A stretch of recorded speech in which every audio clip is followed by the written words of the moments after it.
صلی علی رسول کریم اما بعد۔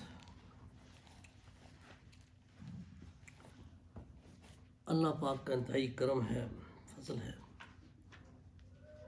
کہ اس نے ہمیں ایک بار پھر اپنا کلام مقدس سننے کی اس نے ہمیں توفیق عطا فرمائی۔ سامعین محترم، یہ یاد رہے کہ اس دنیا میں ہم مسلمانوں کے لیے سب سے بڑی نعمت جو ہے وہ کیا ہے؟ کیا ہو سکتی ہے آپ کے ساتھ؟ میں ذرا استاد ہوں نا تو ذرا سوال بھی کر لیتا ہوں، ذرا سے بات سمجھ آتی ہے۔ قرآن سب سے بڑی نعمت ڈاکٹر صاحب کو صحیح قرآن ہے۔ کیوں؟ اللہ کو تو ہم نہیں دیکھ سکتے نا، لا تدرکہ الابصار، وہ اجل ہے ہم سے، اور اس کو رسول بھی آج سامنے نہیں پردہ فرما چکے ہیں۔ تو ہمارے پاس کیا ہے؟ کیا ہے؟ اللہ کا قرآن، اللہ کا کلام کہ الرحمن علم القرآن۔ تو اس کتاب کے ذریعے ہم اللہ سے مخاطب ہوتا ہے، اللہ ہم سے خطاب کرتے ہیں۔ اس لیے ذہن میں رکھیں، یہ بہت بڑی نعمت ہے۔ نعمت کی قدر کرنی بہت ضروری ہے۔ جب انسان کسی نعمت کی قدر نہیں کرتا تو یاد رکھیں وہ نعمت چھن جایا کرتی ہے۔ اس لیے پہلی بات میں نے کہی کہ اس نعمت عظیمہ کی ہم نے قدر کرنی ہے۔ تو اس لیے بڑے خوش نصیب وہ لوگ ہیں، بڑے سعادت مند لوگ ہیں کہ جو اپنی زندگی اس پہ کھپاتے ہیں، لگاتے ہیں، اس کو پڑھتے ہیں، پڑھاتے ہیں، سمجھتے ہیں، سمجھاتے ہیں، اور بڑے بد نصیب ہیں جو اس سے اعراض کرتے ہیں، دوری کرتے ہیں۔ تو اس لیے ہمیں اللہ کا شکر ادا کرنا چاہیے کہ اللہ تعالیٰ ہمیں اس محفل کی نسبت سے یہ توفیق نصیب کرتا ہے کہ ہم اس کی کتاب کو سمجھیں۔ دوسری بات، چونکہ میرا یہ پہلا درس ہے، میں سچی بات ہے میں درس دینے کے لیے نہیں آیا، مجھے پتہ چلا میں جو خود محتاج ہوں، میں ہمیشہ محفل میں جاتا ہوں جہاں کچھ دین کی بات ہوتی ہے، تو میں تو سیکھنے کے لیے آیا ہوں، لیکن وہ ڈاکٹر صاحب کا حکم ہے تو میں نے کہا چلے یہ ہمارا مذاکرہ ہی ہوتا ہے آپس میں، باری باری تو میری باری بھی آ گئی۔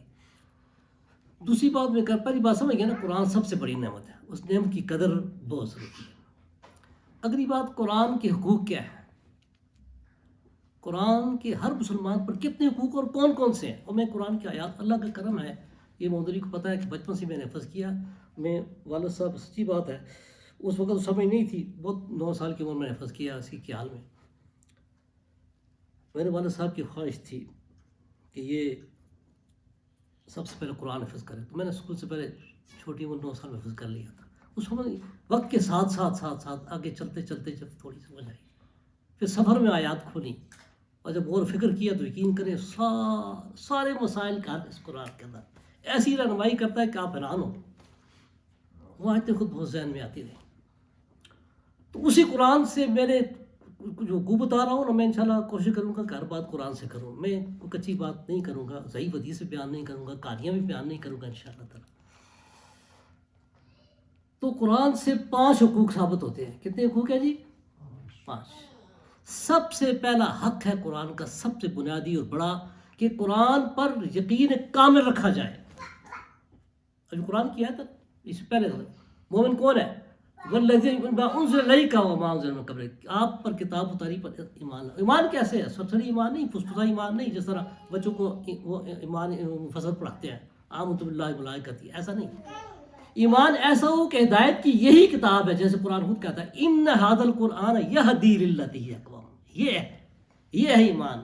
ھذا بیان للناس وہدیٰ، کہ ہمارے لیے ہدایت کی وہ ہے، تب یہی کتاب ہے، آخری کتاب ہے، اس کے بغیر اور کوئی اور کتاب ہمارے لیے نجات کی اور ہدایت کی نہیں ہے، اس کو یہ ہے ایمان۔ تو یہ پہلا حق ہے، ایسا ایمان کامل رکھنا قرآن پر۔ دوسرا حق کیا ہے؟ کہ قرآن کو صحیح طریقے سے تلفظ کے ساتھ پڑھنا، یہ بھی قرآن میں ثابت ہے، ورتل القرآن ترتیلا، ہے نا، رتل القرآن ترتیلا، قرآن کو ترتیل کے ساتھ، جو اس کے آداب ہے، مخارج حروف کے ساتھ۔ اگر بچپن میں غلط پڑھا تو ہم ایسے ہی نہیں پڑھتے رہے، بلکہ سیکھیں اس کی کسی قاری صاحب سے صحیح طرح الفاظ کی، دیکھیں بھائی یہ قرآن کلام کس کا ہے؟ اللہ کا ہے نا، اس کلام کو اللہ نے اتارا ہے اور اس کو نبی پاک صلی اللہ علیہ وسلم نے پڑھا ہے، جبرائیل نبی نے پڑھا ہے، ہر سال آپ سے دور ہوا کرتے تھے۔ تو جو الفاظ مبارک لسان نبوت سے نکلے ہوں، جبرائیل کے نکلے ہوں، اللہ نے ان کو تنزیل بھیجا ہو، تو پھر اس کی ادائیگی کیسی ہونی چاہیے؟ بہتر سے بہتر پڑھنے کا، یہ دوسرا صحیح طرح قرآن کو پڑھ۔ تیسرا کہ قرآن کو سمجھنا، قرآن کو کیا کرنا جی؟ سمجھنا، یہ بھی قرآن ثابت ہے۔ فرمایا قرآن کس کی نصیحت کے لیے؟ اب نصیحت کون کرے گا؟ لیدبروا آیات ہی، اس کی آیتوں میں غور و فکر کون کرے گا؟ جو اس کو سمجھے گا۔ واعتصموا بحبل اللہ، کون اس کو پکڑے گا؟ جو اس کو سمجھے گا۔ تو عمل کرنے سے پہلے اس کی سمجھ بہت ضروری ہے۔ تو یہ تیسرا ہو گیا، اس کو کیا کرنا؟ سمجھنا۔ اگلا کیا ہو سکتا ہے جی؟ سمجھ کر اس پر کیا کرنا؟ عمل کرنا۔ یہ بھی قرآن سے ثابت ہے کہ اس کو زندگی کا دستور بناؤ، ایسی رسی پہ جی ہے، اس کو سختی سے پکڑ لو، واعتصموا بحبل اللہ جمیعا، سب مل کر اس کو سمجھو، دستور حیات بنا لو۔ یہ پوری رہنمائی کرتا ہے آپ کی، پوری آپ کو سونے، جو میں آج سناؤں گا آپ کو کہ کیسی رہنمائی کرتا ہے، کیسا آپ سونا جاگنا اٹھنا بیٹھنا کھانا پینا، یہ پورا اس کے مطابق کرو، عمل کرو۔ زندگی انفرادی زندگی میں اس کو نافذ کرو، اجتماعی زندگی میں نافذ کرو اسے، ورنہ یہی کل تمہارے خلاف شکایت کرے گا، یا رب ان قوم اتخذوا ھذا القرآن مہجورا، اے میرے رب، میری قوم نے قرآن کو چھوڑا تھا۔ جو آپ نے آخری خطبہ جو فرمایا نا، دو چیزیں چھوڑ کے جا رہا ہوں، لن تضلوا ما تمسکتم بها کتاب اللہ، کبھی بھی گمراہ نہیں ہوگی، ہر گمراہ نہیں ہوگی جب تک کہ اس قرآن کو، میری سنت کو تھامے رہو گے۔ تو عمل کرنا، دستور حیات بنا۔ اور آخری حق کس کا کیا ہو سکتا ہے جی؟ آپ بتائیں ذرا آخری حق جی جی کا ڈاکٹر کیسا کہ اس کو، اب یہ بھی قرآن سے ثابت ہے، میں بتاؤں آج، بلغ ما انزل الیک من ربک، کہ جو نازل کیا جاتا ہے اس کو دوسروں تک پہنچائے، آپ دعوت کے ذریعے پہنچائیں۔ اور آپ نے فلیبلغ الشاہد غائب، جتنے شاہدین غائبین تک پہنچائے۔ قرآن کی دوسری آیت سناتا ہوں، 7 بارے کی، اللہ کا کرم ہے، میں حافظ ہوں، میں نے آیتیں خود ہی آ جاتی ہیں۔ وَهَذَا كِتَابٌ أَنزَلْنَاهُ مُبَارَكٌ مُصَدِّقٌ وَلِتُنذِرَ أُمَّ الْقُرَىٰ وَمَنْ حَوْلَهَا، کہ تاکہ آپ اس کو ارد گرد تمام سب کو اس قرآن سے ڈرائیں۔ تو یہ 5 حق۔ اب جو آدمی 5 حق کو پورا کرتا ہے اس کے بارے میں فضیلت پہ سن لیں۔ ہم نے قاری صاحب نے بچپن میں یہ حدیث سنائی تھی، خیرکم من تعلم القرآن وعلم، سب کو یاد ہے کہ تم اس سے بہترین شخص ہوا ہے جو قرآن کو سیکھے بھی سکتے۔ تو اس میں 5 حقوق اس پہ آ جاتے ہیں۔ پہلے 3 حقوق کا تعلق اس میں آ جاتا ہے، اگلے 2 پھر دیکھیے دوسروں کو جو پہنچانا ہے نا، وہ تقریر سے نہیں کرنا، بیان سے نہیں کرنا، وہ عمل سے بتانا ہے، عمل سے، جیسے صحابہ نے کیا، عمل سے سمجھانا ہے اس کو۔ تو اس حدیث فضیلت ہم لیتے ہیں نا، تو اللہ کرے ہم 5 حقوق ادا کرنے والے 5 ہیں۔ سر ایک چھٹا حق بھی ہے جی وہ بتا دیں۔ سماعت، سننا تو ظاہر سننا تو ضروری ہے، کیونکہ جو پڑھ نہیں سکتا وہ سنے گا۔ یہ کیونکہ سننے کو بھی فرض کہا گیا۔ ہاں فرض، بالکل آپ جیسے سماعت بہت ضروری ہے، بادشاہ ڈاکٹر صاحب بتایا سننا، لیکن چونکہ اس کی میں نے وہ باتیں کی نا، جو اس کی میرے سامنے دلیل تھی قرآن کی آیت، اب اس کی ذرا میرے سامنے ابھی میں سوچوں گا آ جائے گی انشاءاللہ۔ استمعوا آتا ہے اس کا لفظ، تو وہ اس لیے میں نے وہ بتایا جو قرآن سے ثابت ہے نا، وہ یہ سب قرآن سے ثابت میں نے آپ کو کہتے ہیں۔ 5 حقوق ذہن میں آ گئے نا، تو اللہ کرے یہ 5 حقوق ادا کرنے والے۔ سننا بھی ثابت ہے جی، سننا بھی ثابت ہے۔ ہاں سننا، وہ آیت آپ طرف پڑھ لیں، ہاں یہ بات ماشاء اللہ دیکھیں، یہ صحیح، یہ مذاکرہ گروپ پہ ہی فائدہ ہوتا ہے نا۔ وہ جو ڈاکٹر جی قرآن نے ایک ہی بات کی کہ ہم قرآن سنا کیوں ضروری ہے، گروپ پہ ہی فائدہ ہوتا ہے۔ درس کے آخر میں 5-7 منٹ پھر دوں گا، پھر ہم ڈسکشن کریں گے جو بات رہے گی، تو اس سے وہ ہوتا ہے بات۔ تو آپ بالکل وہ بھی آیت آ گئی، وہ اذا قرئ القرآن فاستمعوا لہ وانصتوا، واجب ہے، بلکہ سننا واجب ہے۔ ہم جو سورہ فاتحہ نماز میں نہیں پڑھتے نا، اسی آیت کی روشنی میں نہیں پڑھتے۔ وہ اذا فاستمعوا، قرآن سورہ فاتحہ آیت قرآن سنت ہے نا، تو اس لیے میں خود بتاتا ہوں سوری، میں ویسے پھر اس پہ نہیں جاتا، میں چونکہ خالی حسین آدمی ہوں، تو میں خود غور کیا۔ میں سعودی عرب میں گیا تو وہاں میں دیکھا وہ قرآن پڑھتے فاتحہ کے پیچھے، اب وہ اس میں مکہ میں نہیں پڑھتے، مدینہ میں میں اس طرح میں نے ذہن کیا یار یہ جو طریقہ ہے نا، اس پہ اناف کا موقع زیادہ ٹھیک ہے۔ تو میں کیا کرتا ہوں، ظہر کی عصر کی نماز میں جو سری نماز ہے جہاں امام اونچی آواز سے نہیں پڑھتا، میں سورہ فاتحہ دل میں پڑھتا ہوں، اور مغرب و شام میں صبح میں کوئی نہیں پڑھتا، اس کی آیت ہے وَإِذَا قُرِئَ فَاسْتَمِعُوا لَهُ وَأَنصِتُوا۔ اور اس پہ میں آپ کو بتاؤں، یہ درمیان ایسی بنی بات آ گئی کہ وہ چونکہ اب امام جو ہے نا، وہ امام ہے، وہ مقتدیوں کا تابع نہیں ہے کہ وہ ان کو وقف دے۔ یہ بھی سعودی عرب میں یہ میرے ذہن میں بات آئی نا، انسان غور و فکر کرتا ہے تو میں چونکہ لکیر کا فقیر نہیں ہوں، خود بھی سوچتا ہوں، غور و فکر کرتا ہوں، اللہ کا فضل ہے، تو بہت سی میری باتیں ہوتی ہیں، وہ ایک آدمی تھوڑا بہت علم رکھتا ہو تو اس کو اندھا دھند کی تقلید کرنی بھی نہیں چاہیے، تو وہ بات سے بات نکلتی ہے. تو یہ چند بنیادی باتیں تھیں قرآن کے بارے میں. اب آتے ہیں سورہ فاتحہ کی طرف. ابھی جو آپ نے ترجمہ بھی سماعت کر لیا، سن بھی لیا، تو سورہ فاتحہ قرآن کی سب سے پہلی سورت ہے. اس کی اہمیت کے لیے اور باتیں بہت ہیں، لیکن سب سے بنیادی بات یہ ہے کہ جناب والا اس کو اللہ نے سب سے پہلے رکھا ہے. ہم بھی ٹیچر ہیں، ڈاکٹر صاحب ماشاء اللہ MBBS میں ٹیکنیکل میں جس ادارے میں جاتے ہیں نا، میرٹ بنتی ہے تو میرٹ میں سب سے پہلے کون بچہ ہوتا ہے؟ کون سا لڑکا ہوتا ہے جی؟ ٹاپ پہ کس کا نمبر ہوتا ہے؟ 1 پہ، یعنی جس کا نمبر سب سے زیادہ ہو. FSC میں اچھے ہو کے ٹیسٹ میں ٹاپ پہ ہوتا ہے، ایسی بات. تو سورہ فاتحہ سے یہ بہت بات، یہ بات بھی کافی اللہ نے سب سے پہلے رکھا ہے. کرکٹ ٹیم میں اوپننگ بیٹسمین مضبوط کو رکھتے ہیں، تو یہ بڑی عام صورت ہے. فاتحہ کے معنی کیا ہے؟ اس کے کی صفاتی بھی نام ہے، مشہور نام فاتحہ، فاتحۃ الکتاب. فاتحہ کہتے ہیں کھولنے والی، اوپننگ کرنے والی، آغاز کرنے والی. چونکہ اللہ کے عظیم مقدس کلام کا آغاز اس سورت سے ہو رہا ہے، اس چیز کا مشہور نام سورۃ الفاتحہ ہے، یعنی وہ سورت جس سے اللہ کے عظیم کلام کا آغاز ہو رہا ہے. اس کو صفاتی نام بھی ہے، جیسے سورۃ الصلاح ہے، نماز پڑھی جانے والی سورت. سورۃ دعا ہے، یہ مانگنے کا طریقہ بتاتی ہے. سورۃ شفا ہے، اس سے شفا ملتی ہے، روحانی شفا ملتی ہے، جسمانی شفا ملتی ہے. حدیث میں آتا ہے اپنے بیماروں کو پڑھ کے جو ہے پانی میں دم کر کے دعا سے اللہ اس کی وجہ سے شفا دے گا. تو شفا بھی ہے، کنز بھی ہے. یہ بہت بڑا اللہ کے خزانوں سے ایک خزانہ، کنز کہتے ہیں خزانے کو، اور اس کی مدد سے آپ اللہ کے خزانوں سے آپ لے سکتے ہیں. اس کے صفاتی نام بھی ہے. تو اس صورت کے جو 7 آیات، سبع مثانی بھی ایک نام ہے نا، سبع مثانی قرآن میں آتا ہے. وَلَقَدْ آتَيْنَاكَ سَبْعًا مِنَ الْمَثَانِي وَالْقُرْآنِ الْعَظِيمِ، کہ ہم نے آپ کو سبع مثانی بھی دیا. اب اس کا ذکر علیحدہ ہے، قرآن عظیم کا ذکر علیحدہ ہے، کہ سبع مثانی کیوں بار بار ہم دہراتے ہیں، ہر نماز میں اس کو پڑھا جاتا ہے. اس کی امید کی دوسری بات یہ ہے، ایک تو یہ قرآن میں سب سے پہلی صورت ہے، اور امید اللہ نے ہر نماز کی ہر رکعت میں اس کو ضروری قرار دیا ہے کہ نہیں؟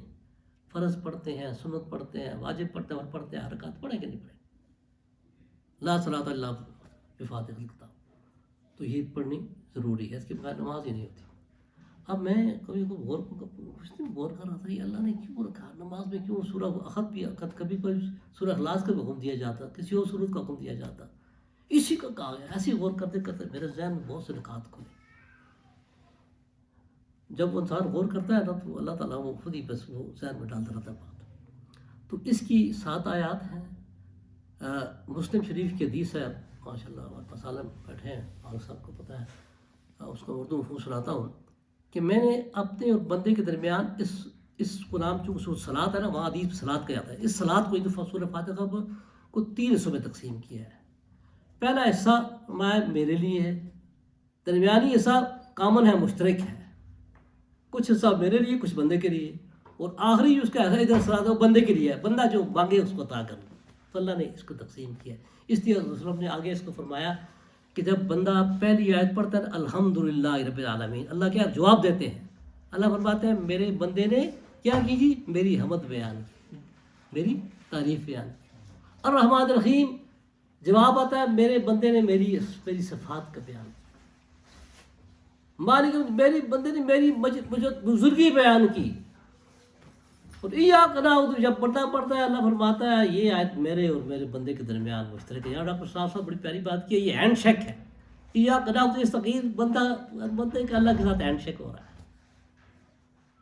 تو جب جو بندہ مانگے کا عطا، اور ادھر صلاۃ سے پڑھتا ہے نا پوری آیت دعا ہے، تو جو بندہ جو مانگا ہے میں نے اس کو عطا کیا. تو یہ بڑی عام ہر لحاظ سے ہم اس کو پڑھتے ہیں، نماز پڑھتے ہیں نا، ہر نماز میں پڑھتے ہیں، لیکن اس کو تھوڑے غور و فکر کی ضرورت ہے. اب تھوڑا سا آیتوں میں آ جاتا ہوں، پھر میں زیادہ جو میری توجہ ہوگی وہ یا گنا ہو یا گستعین پر ہوگی. تو جو ڈاکٹر صاحب نے کر دیا ہے، سب سے پہلی آیت کا آپ کو بھی آتا ہے کہ تمام تعریف اللہ ہی کے لیے ہیں. الحمد، حمد کہتے ہیں تعریف کو، ثناء جمیل کو. اللہ کیا تو ہر قسم کے ساری تعریف کا مستحق اللہ ہے. اب اللہ کیا ہے؟ اللہ الہ سے، الہ کے ساتھ اللہ گیا، اللہ بن گیا. اللہ کہتے ہیں معبود، کوئی بھی معبود، جیسے اجعل عالیہ اس کی جمع ہے، وہ اس زمانے میں مکہ والے بھی کہتے تھے. الہ میں اللہ لگ گیا. اللہ کیا ہے؟ یوں تو کہتے ہیں اللہ کا ذاتی نام ہے، لیکن ڈاکٹر صاحب کی رائے بڑی مشہور، یہ اللہ کی بھی صفات ہے. وہ اللہ کا معنی کیا ہے؟ سمجھا. اللہ سے دیکھو، ایک ہوتا ہے آلہ الہ، وہ الہ جو لکڑی کا، پتھر کا، بت کا، کسی کا بنا ہو، سونے چاندی کا، وہ نقائص والا ہوتا ہے، وہ محتاج ہوتا ہے، بننے میں محتاج، صاف کرنے میں محتاج، اٹھنے میں محتاج. یہ اللہ کہ وہ جو کسی کا محتاج نہیں ہے، وہ ساری صفات کا جامع ہے. ذرا میں دوبارہ بیان کرتا ہوں. اللہ سے مراد وہ ذات ہے جس کے اندر کوئی عیب، کوئی نقص نہ ہو، جس کے اندر کوئی عیب، کوئی نقص نہ ہو، اور وہ سارے صفات اور سارے کمالات کا جامع. اب سمجھے، الحمد، سب تعریفیں اللہ کے لیے کیوں ہے؟ کہ اللہ ہے، وہ اللہ ہے، وہ صفات والا ہے، وہ کمالات والا ہے، اس ذات کے اندر کوئی نقص نہیں، کوئی عیب نہیں. تو یہ پہلی، چونکہ عام طور پر جب ہم کسی کی تعریف کرتے ہیں نا، دو وجوہات سے کرتے ہیں. کتنی وجوہات سے کرتے ہیں جی؟ دو وجوہات سے. آپ دیکھ لیں، ایک اس کے اندر کوئی خوبی ہو، کمال ہو، حسین ہو، اچھا کھلاڑی ہو. جیسے میں بھی کرکٹ مارک کھیلا کرتا کے زمانے میں نا، آج جاوید میرداد، عمران خان، فلانا جی، کل شاہین افریدی کی بڑی تعریف ہوگی. اب اس نے اچھا کھیلا، آؤٹ کیا یا رنز بنایا، اس کی لوگ تعریف کرتے ہیں. اس نے ہمیں دیا کچھ بھی نہیں ہے، اپنے یعنی مین آف دی مین میں سے ہمیں کوئی روپیہ بھی نہیں دیا، لیکن وہاں تعریف کرتے ہیں اس کی. ایک وجہ یہ ہوتی ہے کہ اس کے اندر کسی کے اندر خوبی و کمال ہو تو اس کی تعریف کی جاتی ہے. اور دوسری وجہ کیا ہوتی ہے کہ وہ ہم پر کوئی رحم کرے، مہربانی کرے، ہماری مدد کر دے، سپورٹ کر دے، قرض دے دے کسی بھی طرح، تو سب کے سامنے اس کی تعریف کرے، غیر موجودگی میں تعریف کرتا، بڑا شان، یار میری بڑی مدد کی. اب آ جائے الحمدللہ، سب تعریف اللہ کے لیے. پہلی بات تو ہوگی اللہ کا مال والا ہے، خوبیوں والا ہے صفات. دوسری بات آگے آ رہی ہے، رب العالمین. رب کی بہت سے معنی عربی میں، اہل عرب جانتے ہیں، بہت سے معنی. رب، مالک، آقا، مدبر، منتظم، مربی، سب. اور میں کہتا ہوں یہاں سارے معنی پائے جاتے ہیں کہ وہ اس کائنات کا خالق بھی ہے، مدبر بھی ہے، حاکم بھی ہے، منتظم بھی ہے، مربی بھی ہے، سب کی ضروریات پوری کر رہا ہے. کیڑے مکوڑے انسانوں کی، چھوٹا ہوتا ہے اس کی، بڑے بڑے، سب. پانی جیسے ضرورت ہوتی ہے، شروع ماں کے دودھ کا بندوبست کیا، پھر دان لگائے، وہ خوراک کیا، پھر بڑا کیا، یہ سارا وہ مربی، منتظم، سب کے. عالمین، عالم کی جمع، عالم علم سے نکلا ہے. علم کیا ہے؟ جھنڈا، علامت ہوتی ہے. تو یہ ساری علامتیں اللہ کی قدرت کی، اللہ کی قدرت کی نشانیاں ہیں، بے شمار ہے. یہاں اس میں نہیں بیٹھ کہتے ہیں، وہ کہتا 18,000 عالم ہے اس کی، اللہ ہی جانتا ہے. عالم جنات ہے، عالم انسان ہے، آسمانوں کی، عالم زمین کی، سمندر کی، پتہ نہیں کیا کیا ہے یہ. اللہ قیامت سے پہلے کیا کچھ کھولے گا. تو ان سب کا وہ پالنے والا، ان کی ضروریات پوری کرنے والا، مجھے اور آپ کو یہ شکل دینے والا، یہ جسم دینے والا، آنکھیں دینے والا، زبان دینے والا، یہ سب کو دینے والا اللہ ہے. تو یہ ساری نعمتیں قرآن کی دوسری آتے ہیں نا، اتنی نعمتیں ہیں. وَإِن تَعُدُّوا نِعْمَةَ اللَّهِ لَا تُحْصُوهَا. اگر تم اللہ کی نعمتوں کو شمار کرنا چاہو تو شمار نہیں کر سکتے. وَفِي أَنفُسِكُمْ لَا تُبْصِرُونَ. کیا تم اپنے اندر کو دیکھا، اپنی جانوں کے اندر غور کیا نعمتیں، بار بار کی نعمتیں چھوڑی. تو اس لیے ثابت ہو گیا کہ تعریف کا مستحق وہی ہے، کیونکہ صفات والا ہے اور کرم ہی کرم کرنے والا ہے. یہ پہلی ہے. اچھا، اس کا عملی پہلو میں صاحب بتاتا ہوں. یہ تھیوری نہیں ہے، سورہ فاتحہ کا پورا قرآن تھیوری نہیں ہے. اچھا، یہ پریکٹیکل ہے. اس کا عملی پہلو کیا ہے؟ پہلی آیت کا کتنے پیارے انداز میں بیان کر کے ہمیں درس توحید کا یہ آیت سبق سکھا رہی ہے کہ لوگوں جب اتنی صفات والی ذات وہ ہے، کرم کرنے والی ذات ہے، تو لہذا اسی سے لوگ لگاؤ، اسی سے تعلق قائم کرو، اسی کو معبود بناؤ، غیر کی طرف مت جاؤ. تو یہ اس کا عملی پہلو درس توحید. دوسری آیت الرحمن الرحیم، دو صفات بیان ہوئی ہیں. ترجمہ تو آپ نے سن لیا، بڑا بہت ہی مہربان ہے، رحم کرنے والا ہے. دونوں کا مادہ رحمت ہے. پہلا لفظ رحمان ہے، یہ بروزن فعلان ہے. عربی جو تھوڑے بہت جانتے ہیں کو پتہ ہے، یہ عربی بہت وسیع زبان ہے. یہ انگریزی کے مقابلے کچھ نہیں ہے. یہ فعلان وزن کیا ہوتا ہے؟ اس کے اندر خوبی ہوتی ہے جس کے اندر کی صفت کا جو بہت زیادہ پایا جائے. جیسے مثال ہے عطشان، عطشان بہت پیاسا. ہم جب اردو میں کہتے ہیں نا مجھے بہت پیاسا، کیا بہت لگاتے ہیں. انگلش میں کہتے ہیں آئی ویری تھرسٹی، ویری لگاتے ہیں. عربی میں ویری شری لگانے کی ضرورت نہیں ہے. اللہ عطشان کا خود بہت پیاسا ہو. غضبان ہوا، غضبان وہ بہت غصے والا ہے. تو رحمان یہ ایک صرف. رحیم جس کے اندر دوام ہو، ہمیشگی ہو. تو یعنی پہلی صرف کے اندر مبالغہ جوش ہے کہ اللہ بڑے اس کے اندر یعنی مہربانی جوش کوٹ کوٹ کے بھری ہوئی ہے اور ہر وقت مہربانی کرتا ہے رحمان الرحیم. یہاں ابو الکلام آزاد صاحب لکھتے ہیں کہ دیکھو، اچھا ایک بات سمجھ میں آ گئی. تو قرآن کی 114 صورتوں میں سے 113 صورتوں میں سے پہلے یہ صفت ہے کہ نہیں؟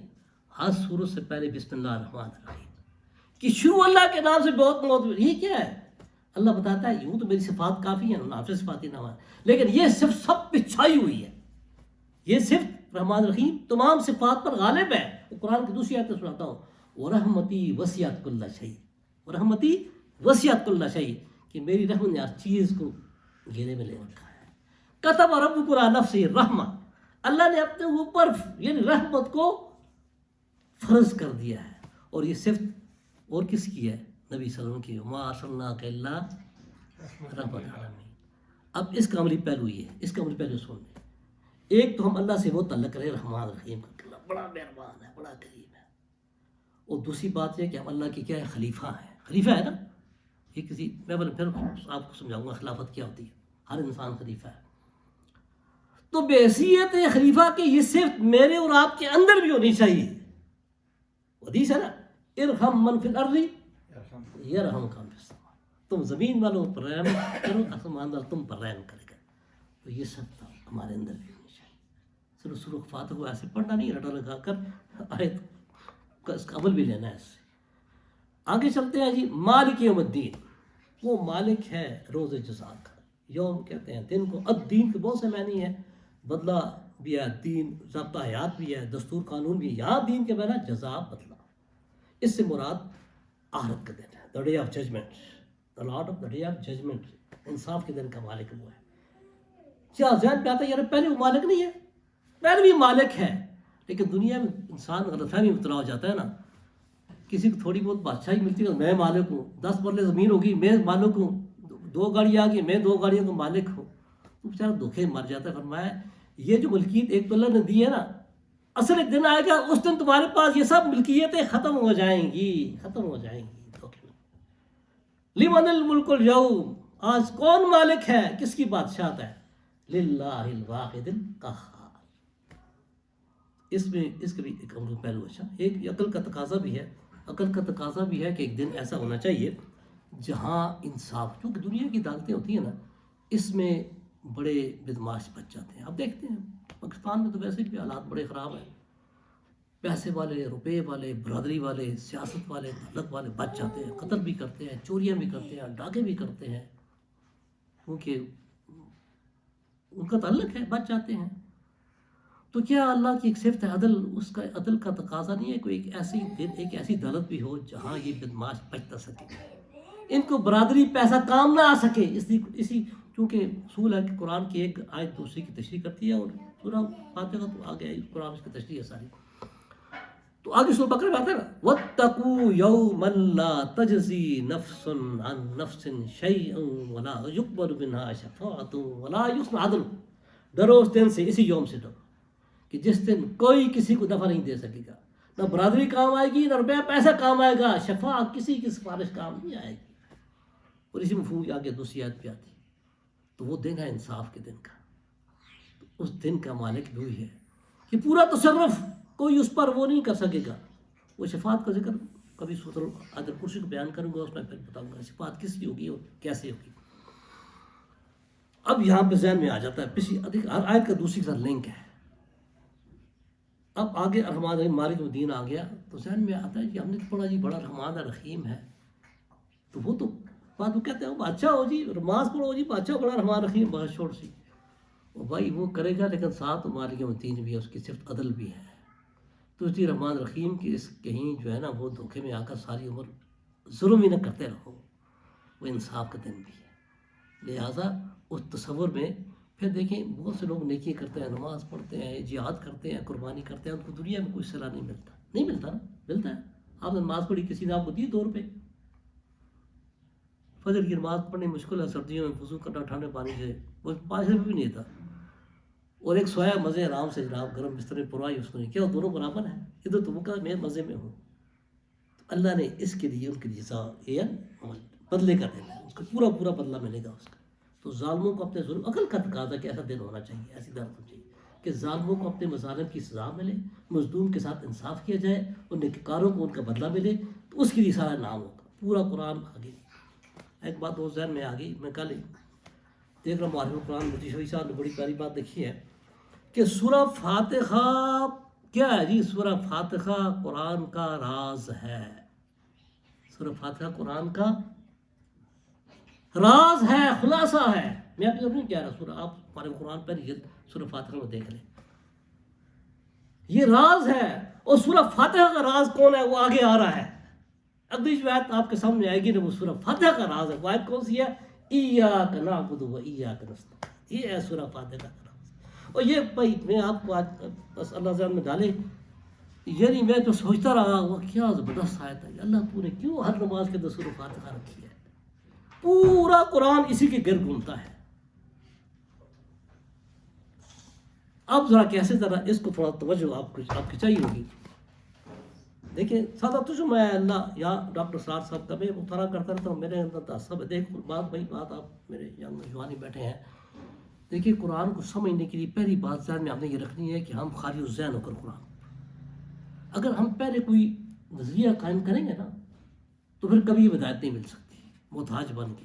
آج ہمارے اندر جو فرقہ بازی کیا ہے، یہ سب فرقے والے پہلے ایک نظریہ قائم کرتے ہیں اور پھر قرآن کو ٹٹولتے ہیں اسی کے مطابق کرنے کی، یہیں سے پھر ساری خرابی پیدا ہوتی ہے. اس لیے خالی الذہن ہو کر قرآن، اللہ کا کرم ہے میں اسی خالی الذہن ہو کر قرآن کو پڑھتا ہوں، سمجھتا ہوں. اللہ تعالیٰ سے مانگتا بھی اللہ ہدایت دے. تو اس آیت پر میں نے بہت غور کیا. بات کا ڈاکٹر صاحب تو ہے ترجمہ کیا ہے ایاک نعبد، اس پہ واو عطف، اس پہ کوئی واو نہیں ہے. وہ ترجمہ کیا ہے کہ اللہ ہم تیری بات کرتے ہیں اور کرتے رہیں گے، تجھی سے مدد مانگتے ہیں اور مانگتے رہیں گے. اب ذرا سمجھے، نعبد عبادت سے ہے. عبادت کس سے؟ عبد سے ہے. کیوں تو صاحب عبد سے ہے نا، اس کی بیس عبد ہے. عبد کسے؟ عبد کا معنی سب کو آتا ہے ڈاکٹر صاحب. عبد کا معنی کیا جی؟ غلام. عبداللہ اللہ کا غلام. اس کو سمجھیں، اس کو سمجھ کے آپ سارا آگے سارا کچھ سمجھ آئے گا انشاءاللہ. عبد کے معنی کیا ہوگے؟ غلام. غلام اللہ. یہاں بڑے عالم کے پنڈی کے آیا کرتے ہیں تو بعد غلام اللہ خان سے بڑے مشہور تھے، تو یہ پتا ہوگا آپ کو. تو اب سمجھے ذرا، نعبدو، اے اللہ ہم تیرے غلام ہیں، تو ہمارا آقا ہے. وہ پہلے آگے رب، ہم آپ کے غلام، آپ ہمارے آقا. اب آپ سے میں پوچھتا ہوں کہ جو کسی کا غلام ہو اس کی اپنی کوئی مرضی ہوتی ہے؟ نہیں. سمجھے ذرا، بولا کہ تھوڑا سا آؤں کیا کرے، پتہ ہے آپ سمجھ آ رہی بات نا. جو غلام ہوتا ہے اس کی کوئی اپنی مرضی ہوتی ہے؟ کوئی اختیار ہوتا ہے؟ اپنے جسم پر اختیار ہوتا ہے؟ اب اٹھنے بیٹھنے پر، چلنے پر کوئی اس کا کوئی اختیار نہیں ہے. تو اللہ اب تیرے غلام ہمارا کوئی اختیار ہے ہی نہیں سرے سے. اچھا اختیار نہیں ہے تو پھر یہ کھانا پینا یہ سارا. اب آئے قرآن کی ذرا، اب آپ وہ آیتیں میں آپ کے سامنے لاؤں گا جو آپ نے 12 پڑھی ہوں گی کبھی سوچا نہیں ہوگا. میں ذرا صبح سے شروع کرتا ہوں، سویرے سے شروع، رات سے شروع کروں. اپنی زندگی، غلام کی زندگی کیسی؟ ہم سب غلام ہے نا، ہم اپنی مرضی غلامی لیے ہی. پھر ایک تو یوں سب اللہ کے بندے ہیں لیکن کچھ نافرمان غلام ہے. ہم الحمدللہ اللہ کے فرمانبردار غلام ہیں. اس لیے ہم قرآن بار عبادی کہتا ہے، یہ میرے بندوں، میرے غلام ہو. بڑی محبت سے اللہ بار بار کہتا ہے. اب جب عبادی آتا ہے، عبادی بار بار لفظ قرآن میں آتا ہے. اب جناب چلو سویرے سے شروع کرتا ہوں. چونکہ اس سے پہلے آگے الرحمن الرحیم. وہ آقا کیسا ہے؟ کیسا ہے جی؟ ظالم ہے؟ سخت ہے؟ کیسا ہے؟ بہت قریب، بڑا مہربان، بڑا ہی مہربان ہے. اچھا ہم کمزور ہیں، بنایا بھی اس نے ہمیں. پتہ ہے میرا بندہ غلام تھک بھی جائے گا، رات کو سوئے وہ آئے تھے سناؤں گا آپ کو. میں صبح سے اٹھتا ہوں رات کو. ہمارا سونا جاگنا میں نے غلام کی اپنی مرضی نہیں ہے. تو ہم جو رات کو جو سوئے ہم کس کے حکم سے، کس کی مرضی سے سوئے؟ اللہ نے ہمیں سنایا. جو ہم وہ پڑھتے ہیں نا دعا، وہ بھی اللہ بسم کا موت واحیہ. یہ دعائیں ہیں، بہت بہترین ذکر ہے. آپ اللہ بسم کا موت واحیہ، تیرے ہی نام سے. نیند موت کے مشابہ ہے، سوتے ہیں اور اٹھیں گے. صبح آواز پڑھ کے ہمارے کانوں میں اللہ اکبر اللہ اکبر. آج کا تو فکر ہے بار بار آتی ہیں. وہ سارے موبائل کرتا نہ اٹھے، بار بار دیتا ہے نا. ایک اذان آئی ملے کی نہیں اٹھے، دوسری اللہ اکبر اللہ اکبر، حی علی الصلاۃ حی علی الصلاۃ. ہوتا ہے کہ نہیں ہوتا؟ اب غلام، اب تیری نیند، اب مزید نہیں سونا. حکم مل گیا، پہلے حکم تھا سونے کا، اب تو فوراً اٹھ. ایک دم غلام اٹھا. یا اللہ اللہ کا حکم کیا ہے؟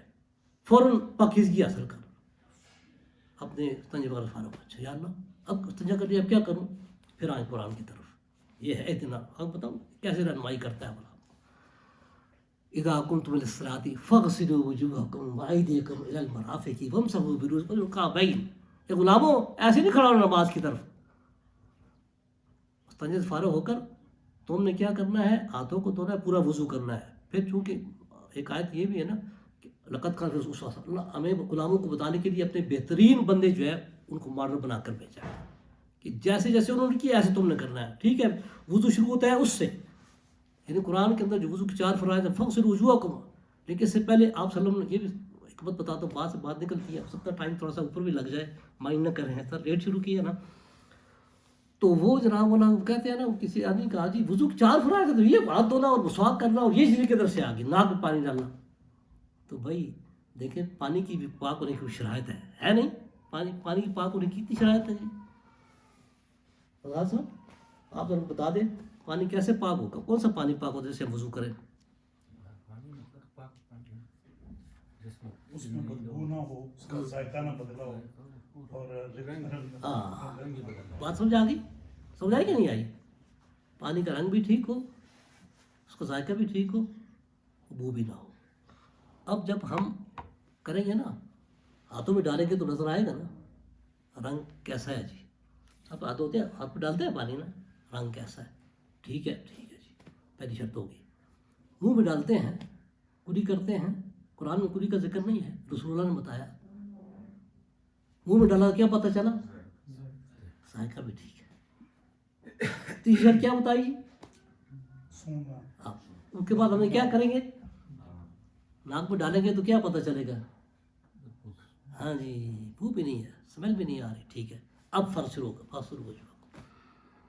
چہروں کو دھویا, وامسحوا برؤوسکم, یہ دعا, یہ دعا ہے, وامسحوا سروں کو مسح کیا, وارجلکم. یہ کس نے ہم سے کروایا؟ وہ سمجھو یار غلام ہے تو کس نے حکم دیا؟ میں آیت بھی آپ کو پڑھ سنائی نا, فغسلوا. یہ آقا حکم دے رہا ہے, آقا حکم دے رہا ہے, اللہ آقا کو. اب اللہ یہ کر دیا ہے, جب ورکعوا مع الراکعین, جماعت کھڑی, ورکعوا مع الراکعین, جاؤ غلاموں اس جماعت کے ساتھ شامل ہو جاؤ. میں ایک بات سے اور بھی نکالتا ہوں, یہاں مسئلہ بھی آ جاتا ہے درمیان میں نا. ہمارے یہاں بعض لوگ بیچارے جو جماعت کھڑی ہے صبح کی سنتے پڑھ رہے ہوتے ہیں, یہ غلط بات ہے. اچھا قرآن کے ورکعوا مع الراکعین, وہ جماعت کھڑی یہ صاحب ادھر سنتے پڑھ رہے ہیں, وہ یار یہ کدھر سے آیا ذرا سمجھے. جو بات سے بات نکلتی ہے نا, ہم یہ مذاکرہ ہے سارے کے ساتھ. اب نماز پڑھ لی آپ, آپ ذرا بتاؤ نماز پڑھ لی. اب یہ ایک آیت اور سناتا ہوں. غلام نماز تو پڑھ لی لیکن تھوڑا اور بھی ذکر, فَإِذَا قَضَيْتُمُ الصَّلَاةَ فَاذْكُرُوا اللَّهَ قِيَامًا وَقُعُودًا. تھوڑا سا میرا ذکر اور بھی کر لو. اس لیے پتہ ہے صبح کا ٹائم بڑا اچھا ہے, اشراق تک تھوڑا ذکر کرو. قرآن میں آتا ہے فَإِذَا قَضَيْتُمُ الصَّلَاةَ, جب نماز پڑھ چکو تو فَاذْكُرُوا اللَّهَ قِيَامًا وَقُعُودًا, جیسے بیٹھے چڑھتے کر تھوڑا ذکر کر لو. دوسری آیت پہ فَسُبْحَانَ اللَّهِ حِینَ تُمْسُونَ وَحِینَ تُصْبِحُونَ, صبح شام اللہ کی پاکی بیان کرو. دیکھو سر, اب اللہ ذکر بھی کر لیا, اشراق بھی پڑھ لی. اب کیا کروں؟ اب دیکھیں واہ مولا تو کتنا کریم ہے. اب رات کو 12 گھنٹے ہو گئے, غلام کا پیٹ خالی ہو گیا, بھوک لگی اس کو. اب غلام یوں کرنا, کلو کھا. اب کھایا, روٹی خشک ہے, والا پھنس گیا. فرمایا ساتھ وشربو, پی, دودھ پی, پانی پی, لسی پی, وشربو. ہاں دیکھ تیرا معدہ نازک ہے, ولا تسرفو, ذرا 2 روٹیاں ہی کھانا, کو 10 روٹیاں نا پیٹ میں ڈال لینا, ولا تسرفو, زیادتی نہیں کرنی. یہ ہے قرآن. تو ہم نے کھایا کس کے حکم سے؟ کس نے کھلایا؟ اللہ نے کھلایا. ہم تو غلام ہیں نا, سمجھے ذرا, نعبدو سمجھا رہا ہوں. اب شاہ کا کھا لیا, اب ہاتھ بند غلام کھڑا ہے, اگلے حکم کے انتظار ہے. اب سنو ذرا, واہ قرآن. فَإِذَا قُضِيَتِ الصَّلَاةُ فَانتَشِرُوا فِي الْأَرْضِ وَابْتَغُوا مِنْ فَضْلِ اللَّهِ. جب یہ کر چکے, نماز پڑھ چکے, کھانا کھا چکے, اگلا حکم فَانتَشِرُوا فِي الْأَرْضِ, زمین میں پھیل جاؤ. میں نے کچھ ذمہ داریاں تم نے سیارت کی مختلف ذمہ داریاں لگائی ہیں. وَابْتَغُوا مِنْ فَضْلِ اللَّهِ, کو تلاش کرو.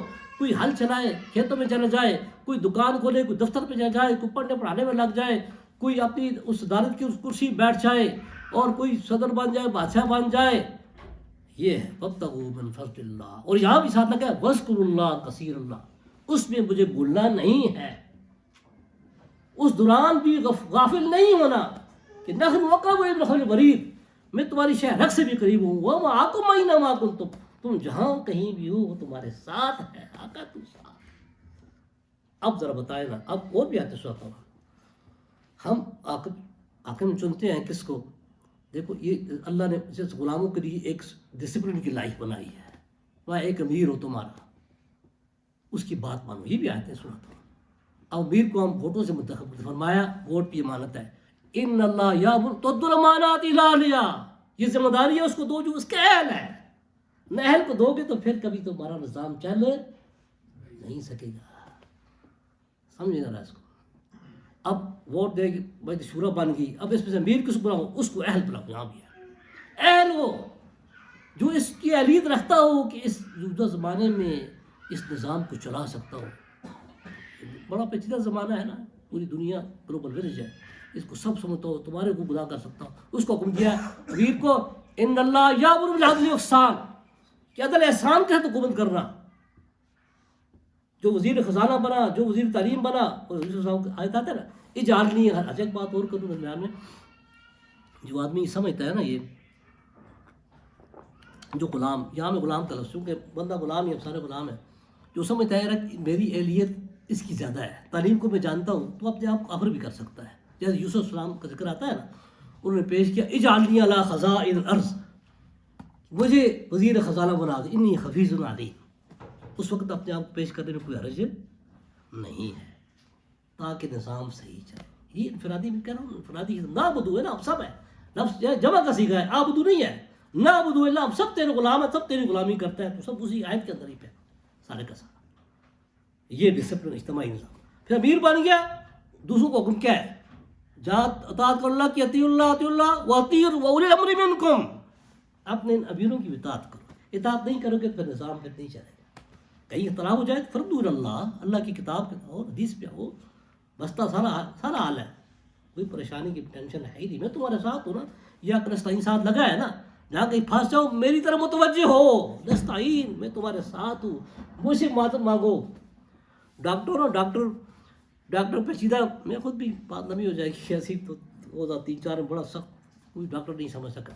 ایک دفعہ ڈاکٹر جی صاحب سونوگرافی کرائی تو مجھے جناب ٹی وی بتا دی، وہ ڈاکٹر شیخ ٹی وی پہ لگا دی، تو وہ پھنس جائے ڈاکٹر بھی، تو یا اللہ، اے اللہ مجھے تو ہی سمجھا دے، مجھے تو ہی سمجھا، تو نے ایک بندہ میرے پاس بھیجا، یار اس کی ضرورت نہیں ہے بھائی، تھوڑے اصل میں یہ تو تکلفات ہے، تھوڑے سے آدمی ہیں، میری عبادت نہیں ہوتی ہے، انشاءاللہ سب کو سمجھ آتی ہے۔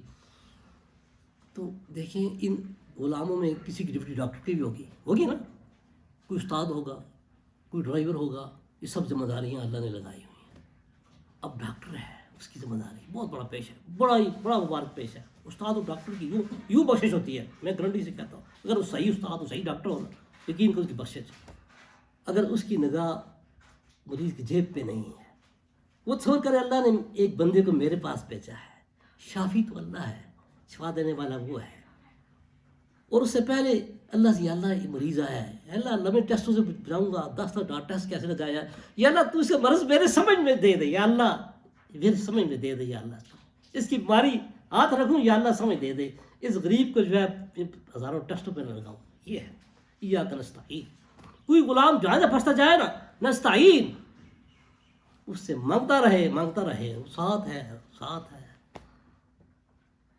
اب تاجر ہے، کوئی تجارت کرے گا، بادشاہ کی بات میں نے کر دی، وزیر سارے، اب تاجر صاحب، وہ تاجر ہوگا نا، وہ کیا کرے؟ قرآن کہتے ہیں وَأَقِیمُوا الْوَزْنَ بِالْقِسْطِ وَلَا تُخْسِرُوا الْمِیزَانَ، وزن کو پورا کرو، اس میزان میں کمی نہ کرو، وَأَوْفُوا الْکَیلَ وَالْمِیزَان، بار آتا ہے، لا تاکلوا اموالکم بالباطل، کسی باطل طریقے سے مال نہ کھاؤ، ملاوٹ نہ کرو، جھوٹ نہ بولو، یہ سب قرآن کہہ رہا ہے نا۔ تم میرے غلام ہو، تم مجھے مانتے ہو، میرا جو اقرار بار نماز میں کرتے ہو، بھی کر کے آئے ہو، تو پھر گڑبڑ کرو گے، پھر تو غلام میرے نہ ہوئے ہیں۔ یہ ہے قرآن، کوئی باطل طریقے سے مال مت کھاؤ، تجارت جو رضا سے بائی میں اس کا خیال کرو۔ اچھا درمیان میں بات تھوڑی رہ گئی، اب غلام چلتا ہے نا، گھر سے نکلتا ہے، تو آپ سے نے بتایا بسم اللہ توکلت علی اللہ، ایسے جائے۔ اب سواری پہ سوار ہو گیا، یا اللہ کیسے کروں؟ سواری پہ سوار سیٹ بیٹھ گیا، اب قرآن پھر کہتا ہے غلام مجھے یاد کرو، وَتَقُولُوا سُبْحَانَ الَّذِي سَخَّرَ لَنَا هَٰذَا وَمَا كُنَّا لَهُ مُقْرِنِينَ، ہے کہ نہیں؟ وَيَسْتَوِيتُمْ عَلَيْهِ، جب سواری میں بیٹھ جاؤ تو تقولوا سبحان الذی سخر لنا ھذا وما كنا له مقرنین. کبھی غور کیا آپ نے؟ ہم آیتیں تو پڑھ رہے، کبھی سوچا ہے کہ ہم یہ کون پڑھا رہا ہے، کون سکھا رہا ہے، کون سکھا رہا ہے؟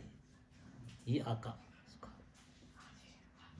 اور اس پہ بھی ذکر اذکار کرتے جاؤ. اترو تو پھر دعا کی بستی میں جاؤ نا، رب انزلنی منزلا مبارکا وانت خیر المنزلین، اے اللہ اس منزل میں میری برکت کا ذریعہ.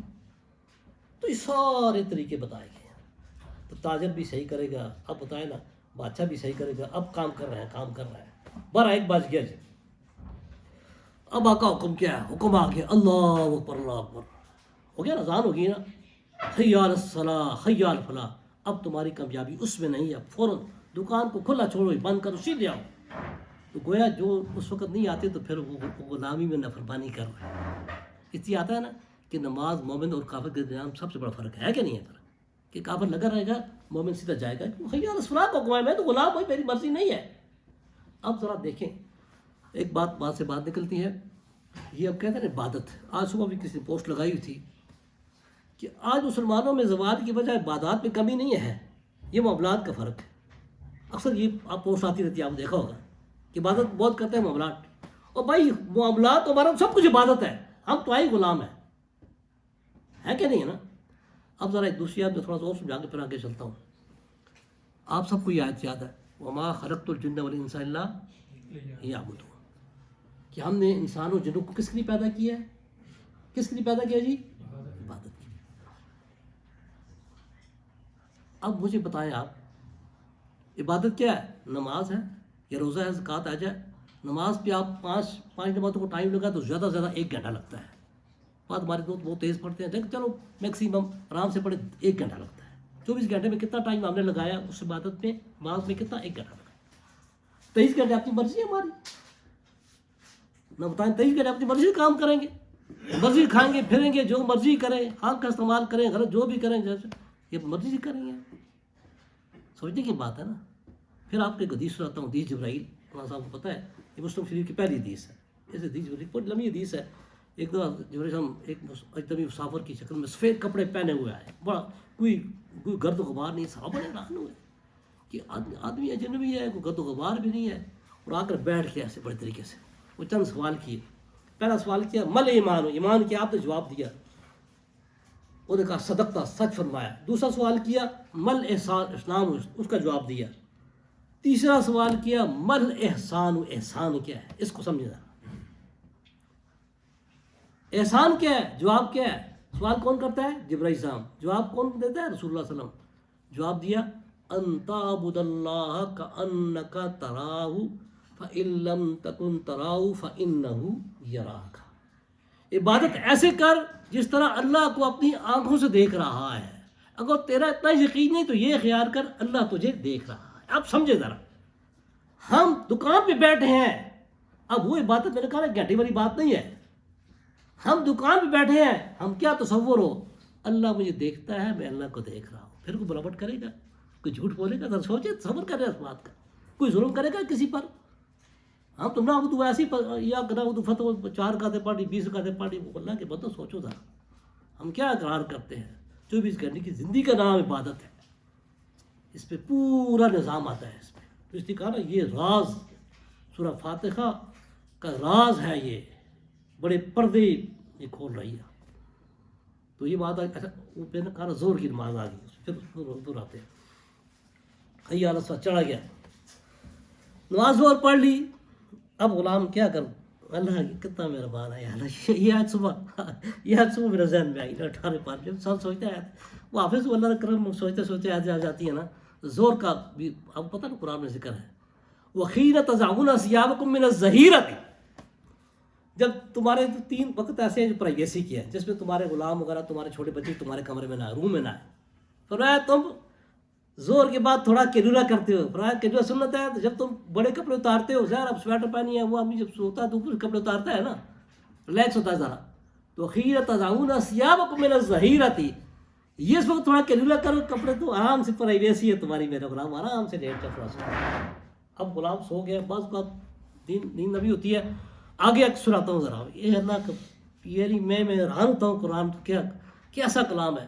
دوسرے پارے کی آیت، یوں تو ساری نمازوں کی حفاظت کرو، لیکن حافظوا الصلاۃ والصلاۃ الوسطیٰ، پڑھیے نا یاد، حافظوا الصلاۃ والصلاۃ الوسطیٰ، ساری نمازوں کی حفاظت کرو، لیکن خاص درمیانی نماز، اس سے مسلم لکھے عصر کی نماز ہے۔ اکثر انسان سوتے ہوئے عصر کی نماز چھوڑ دیتا ہوتا ہے، تاخیر کرتا ہے، اس لیے مانا کہ اس پہ تاخیر بالکل نہ کرو، یہ قرآن کیا اس کی بڑی بات، یہ پڑھ لی۔ پھر اس کے بعد دم مغرب ہوتی ہے، آج کل دم مغرب ہوتی ہے نا، پھر آ گیا جی حین تمسون و حین تصبحون، صبح شام اپنے مغرب کی نماز پڑھ لی، پھر وہ کلوا واشربوا، رات کا کھانا کھا لیا، اب اختتام کے قریب ہمارا درس، اب رات کو عشاء پڑھ لی، وعشیا وحین تظہرون، قرآن میں آتا ہے، سب نمازوں کا ذکر قرآن میں آتا ہے، عشاء پڑھ لی۔ اب غلام صاحب چونکہ تھک گیا، دن کو کام بھی کرتا رہا، ادھر پھرتا رہا ادھر پھرتا رہا، اب وجعلنا، فرمایا وبالرحمۃ جعل لکم اللیل، اس کی مہربانی سے تمہارے لیے رات بنائی، والنہار دن بنایا، رات کو تمہارا سکون تسکنوا الیہ، سکون کا ذریعہ بنایا، آرام کا ذریعہ، وجعلنا النہار معاشا، دن کو معیشت پہ لگے رہتے ہیں، تھک بھی اور تھوڑا آرام۔ اب ذرا سنیں اگلی بات سنیں، اب رات آ گئی، پھر انسان ہے، اس کی کچھ خواہشات بھی ہیں، بلوغت کے بعد کچھ خواہشات ہوتی ہیں، میں آپ کو ایک آیت سناتا ہوں نا، آپ جوان بڑے خوش ہوں گے انشاءاللہ۔ فرمایا جب جوان ہو جاؤ تو کیا کرو، انکحوا الایام، اپنے بے نکاح مردوں عورتوں کو جلد نکاح کرو، نکاح بن سنتی، فرمایا نکاح میری سنت ہے۔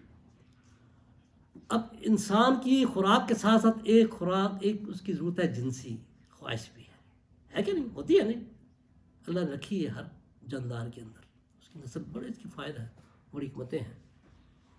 اب رات کو ضرور ہے کہ میں آپ کو آج پہ سناتا ہوں، اب یہ بیوی اور خاوند کے لیے بیوی اور بیوی خاوند کی نعمت ہے، قرآن کہتا ہے وَمِنْ آیَاتِهِ أَنْ خَلَقَ لَكُم مِّنْ أَنفُسِكُمْ أَزْوَاجًا لِتَسْكُنُوا إِلَيْهَا وَجَعَلَ بَيْنَكُمْ مَوَدَّةً وَرَحْمَةً، یہ اللہ کی قدرت کی عظیم نشانی سے نشانی ہے، اللہ نے تمہارے لیے عورت بنائی، تمہیں عورت کے لیے بنایا ہے، سکینت سکون، دن کو تھکا ہوتا ہے، بیوی نے کو انسان کو کتنا سکون ملتا ہے، وہ محبت کی بات ہے، مودت و رحمہ کے لفظ قرآن میں ہے، محبت۔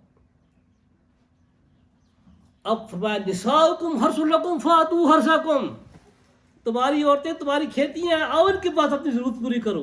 میں دیکھا اگلا ایک لفظ اور سناتا ہوں دوسرے پارے کا، یہ سورہ بقرہ بڑی، فالآن باشروہن، اب آپ اپنی عورتوں سے مباشرت کرو، شک ہے تو سب قرآن میں سورہ بقرہ دوسرے پارے کی آیت ہے۔ اچھا فالآن باشروہن، اب میرے غلاموں تمہاری ضرورت ہے، تم جوان ہو، نکاح بھی کر لیا، اب بیوی کا حق بھی ہے، فالآن باشروہن وابتغوا من فضل اللہ، اللہ نے جو مقدر میں اولاد رکھی ہے اس کو تلاش کرو۔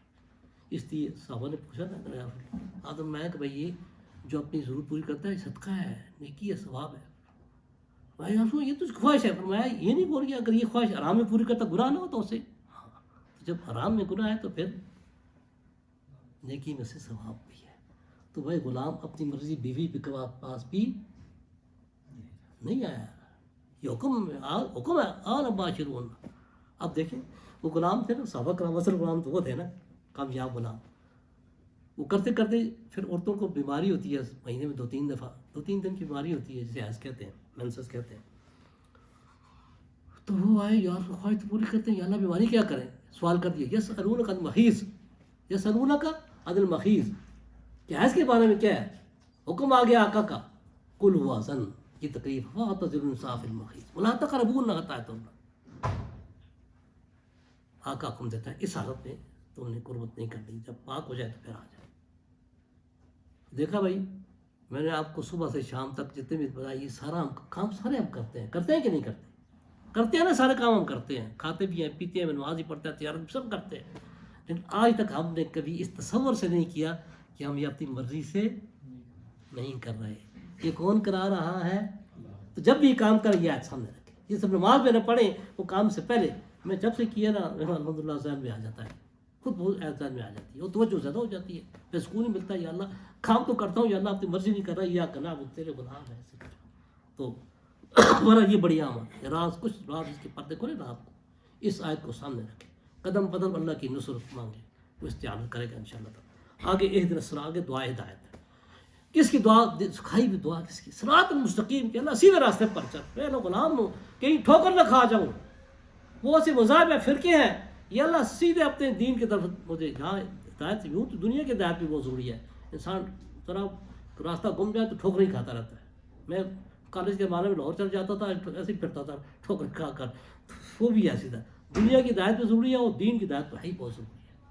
اور یہاں صراط کو کھلا نہیں چھوڑا, آگے پوری تفصیل بتا دی کون سا راستہ سیدھا ہے. صراط انعمت علیہم, اللہ ان لوگوں کے راستے پہ جن پر تو نے انعام کیا.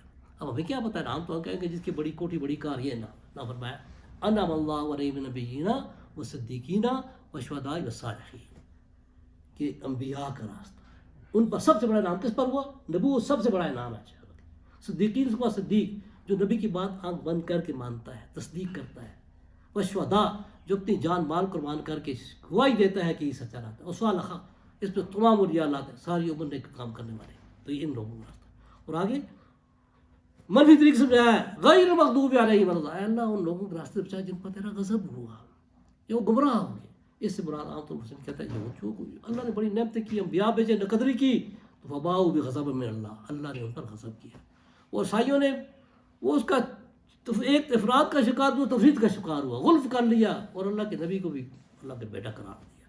تو اللہ نے ان کے راستے, آج بھی ہمارے جو مسلمان ایسے بچے جو غلف کرتے ہیں, افراد تفرید کا شکار ہوتے ہیں, تو پھر وہ ٹھیک نہیں ہے. تو دعا یا اللہ تعالیٰ ہمیں اس سیدھے راستے کی ہدایت دے. اور آج آپ نے جو تھوڑا بہت پڑھا سمجھا, تو آئندہ اس مفہوم کے ساتھ جو کام کریں گے نا, گھر میں بیٹھے بچوں کے ساتھ کھانا پینے لگے, تو آئے گی ہم خود نہیں کھا رہے بیٹا, یہ اللہ بھی ہم اللہ کا حکم کرتا ہے, بسم اللہ کر کے کھانا ہے. یہ ساری دعا اب چونکہ ٹائم جہاں کم ہوتا ہے تو اس پر پھر کبھی انشاءاللہ بات کریں گے. اللہ ہم سب کو ہدایت دے, افراد تفرید والے راستے سے بچائے, سیدھا راستہ. اور دیکھو میں ایک دم مل کے آئے تھے پروفیسر غازی احمد صاحب کو, جو دوسرے مسلمان ہوئے 1938 میں, 2 دفعہ مل کے آئے, 2018 ان کا انتقال ہوا. یہ قدر کار کے علاقے میں رہتے ہیں. تو ہاں ہندو تھے. 1938 میں 38 مسلمان ہوئے. مسلمان کیسے ہوئے؟ کہتے مجھے مذاہب کا شوق تھا, ایسے میرے دل میں آپ کی طلب تھی. تو ایک مرتبہ روح صاحب تھے ہمارے قصبے قریب, مجھے دوستوں کے پاس لے گئے. تو میرا شوق دیکھا, تو کہا بیٹا اب تو دھرم نہیں چھوڑنا, یہ مذہب دعوت چھوڑنا نہیں, لیکن رات سونے سے پہلے تو ایک سچے راستے کی, بھگوان کو تو مانتا ہے نا, بس بھگوان سے یا اللہ میرے بھگوان تو مجھے سیدھے راستے کی ہدایت ہے. مجھے سمجھ نہیں آتی بہت سے مذاہب ہے کو. وہ کہتا ہے میں کرتا رہا کافی دن کو. میں نے کہا بیٹا یہ تھوڑا سا اور لگے گا. ہم ان کو مل کے آئے 2 دفعہ, میں دوستوں کو لے کر کے. یہ ان کی زبانی کی بات, ان کی کتاب یہ منظومات میرے پاس ہے, لیکن یہ ان کی اپنی زبان کی بات ہے. تو انہوں نے کہا ایک دفعہ ایسا وہ رات کو ہم ان کے کمرے میں بیٹھے نا, بور تو نہیں ہوئے, اس بات پوری کر لیتا. کہ ہدایت کیسے ملتی ہے, ہدایت کیسے ملتی ہے. تو کہتے ہیں میں چونکہ ہدایت کا متمنی تھا, مجھے خواب آئی, یہی میرا گھر جس پہ آپ بیٹھے ہیں, یہاں سے میرا دوست جا رہا ہے سفید کپڑے ہوئے, نام اس کا صادق. میں نے پوچھا اپنی پنجابی زبان صادق کدھر چلے ہیں؟ میں کیا ان کا پرانا نام کرشن ڈالا ہے. کرشن میں جہاز کر رہا چلے یار, میں نوں نال لے چل, تم ہی چل. کہتا خواب میں ہم دونوں جاتے ہیں حج کا, اور مکہ پہنچتے ہیں, حرم میں داخل ہوتے ہیں. چلتے چلتے صادق آ گیا, پیچھے میں ہوں. رسول اللہ صلی اللہ علیہ وسلم اپنے صحابہ کے ساتھ عتیم کے اندر, عتیم جانتے ہیں جو خرقہ کا حصہ ہے, عتیم میں بیٹھے ہیں. صادق آ گیا, اس کو آپ مصافحہ کرتے ہیں, مجھے دیکھتے ہیں, اٹھ جاتے ہیں, معانقہ کرتے ہیں کہ حق کا متلاشی آ گیا, ہدایت کا متلاشی آ گیا. اس محفل میں مجھے سب کے ساتھ کلمہ پڑھاتے ہیں. کہتا ہے جب یہ خواب ہوئی تو میری آنکھ کھلی, اور میں نے صبح کا انتظار کیا, اسی چادر ایسے لٹک رہی ہے, میں دوڑ رہا ہوں. میں نے کہا یہ کا بیٹا اک واضح ہو گیا. تو وہ لمبی ان کی پھر بات کبھی آپ کو سناؤں گا. تو پھر انہوں نے دوسری بات سے ملے نا, تقریباً 2016 میں, تو انہوں نے بڑی پیاری باتیں کہی. انہوں نے کہا دیکھو جی میں ہندو تھا, ہدایت کرتا اللہ نے کہتے میں خود قرآن کی آیتیں سنائی, اللہ ہدایت کس کو دیتا ہے. 3 انہوں نے آیتیں سنائی, 4تھی آیت میں سنا دوں. یوں تو کہتے ہیں اللہ یدعو دار السلام, اللہ سب کو دعوت دیتا ہے, لیکن ہدایت کس کو ملتی ہے؟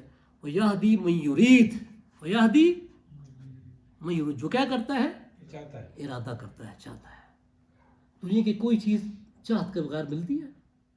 آپ کسی کا ارادہ نہ کر ملے گا آپ کو. تو ہدایت بڑی نعمت, یہ ارادے کے بغیر نہیں ملتی. دوسری آیت سنائی وَيَهْدِي مَن أَنَابَ, جو کیا کرتا ہے, رجوع کرتا ہے, ہاں پلٹتا ہے, آتا ہے, اس کا جو ارادہ بھی کرتا ہے, رجوع بھی کرتا ہے, اور دعا بھی کرتا ہے. میں دعا کرتا رہا ہوں صراط مستقیم. اور اگلی آیت میں سناتا ہوں وَالَّذِينَ جَاهَدُوا فِينَا لَنَهْدِيَنَّهُمْ سُبُلَنَا, جو ہمارے راستے میں جدوجہد کرتا ہے، کوشش کرتا ہے ہدایت کے لیے، تو میں لَنَهْدِيَنَّهُمْ سُبُلَنَا، تاکید در تاکید ہے، میں اس پر ہدایت کے دروازے کھولتا ہوں، ہر طرف سے ہدایت ملے گی۔ ہدایت کے درجے ہیں نا، ٹائم کم تو میں نہیں بیان کر سکا، تو اصل درجہ توفیقی ہدایت، توفیق مل جانا، ایسے دوست آپ کو مل جانا جن کی وجہ سے آپ قرآن کو سمجھتے ہیں، سنتے ہیں، ہدایت پر چلتے ہیں، یہ اچھے دوست کی بہت بڑی نعمت ہے۔ اچھا خواب آپ کو آ جاتا ہے، توفیق ہے تو ماشاء دعا کریں کہ توفیق مل جائے، تو توفیق کی ہدایت یہ بڑا درجہ ہے۔ آئی سمجھ؟ اللہ تعالیٰ ہم سب کو ہدایت دے، اس راستے پہ چلائے جو اس کا پسندیدہ راستہ ہے۔ اللہ تعالیٰ ہمیں گمراہوں کے راستے سے محفوظ کرے، اسی پہ احترام کرتے ہیں۔ اقول قولی ھذا واستغفر، جو کچھ کہا سنا کبھی بیشی اللہ معاف فرمائے۔